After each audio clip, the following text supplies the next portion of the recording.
The Sound Off with Dan French is starting right now. Last week we talked about Zillow and how they had such a huge loss in the third quarter. Guess what? We have another iBuyer out there, Opendoor. $57 million loss in the third quarter.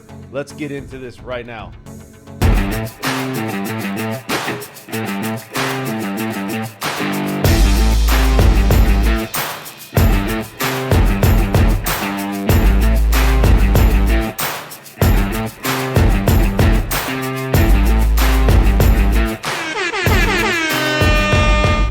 So the big question out there is these iBuying companies like Opendoor, OfferPad. You looked at Zillow, they're closing their doors on instant buying.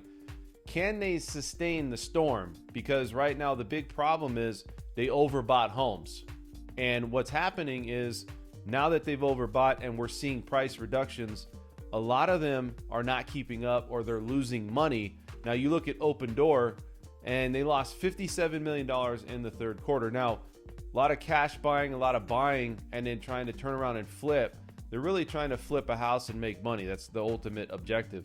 And so they're looking at this market now, and we're in a depreciated market in some pockets. Now here in Las Vegas, where I'm stationed, we have a lot of homes now starting to come down and see price reductions.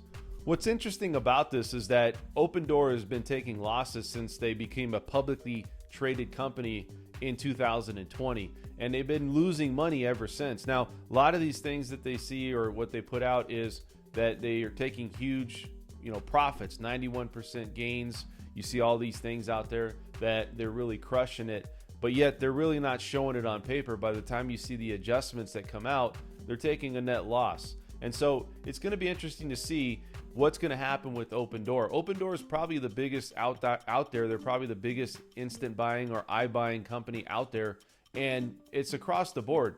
Now, OfferPad's come out and said, they figured out they broke the code on how to, keep sustaining long-term gains as far as instant buying and being a company out there that does this. Now, it's just going to be interesting because I think that they're in a world of hurt right now. Doesn't mean that they're going to completely shut their doors, but when you have a market that has seen historic highs, you've seen huge gains, and you're all in, you just take all your chips and you're like, hey, you know what? I can't see this stopping. I'm just going to keep putting all my money into this.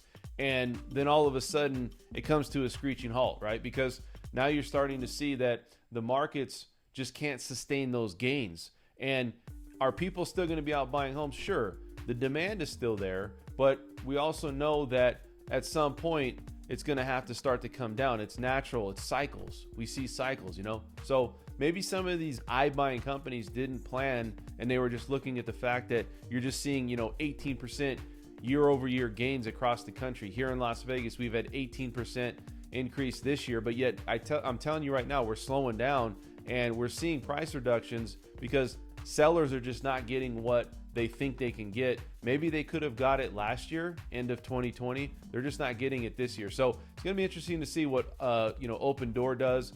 Also, OfferPad. We know Zillow's gone. Redfin. We'll see what these companies do, and are they going to continue to buy the amount of properties that they're buying and really overpaying how they overpaid, and still see if they get the results that they're getting. So this is Dan French. Please continue to look at our videos here, the Sound Off. I'll have all my contact information in the comment section, and we'll see you at the next video.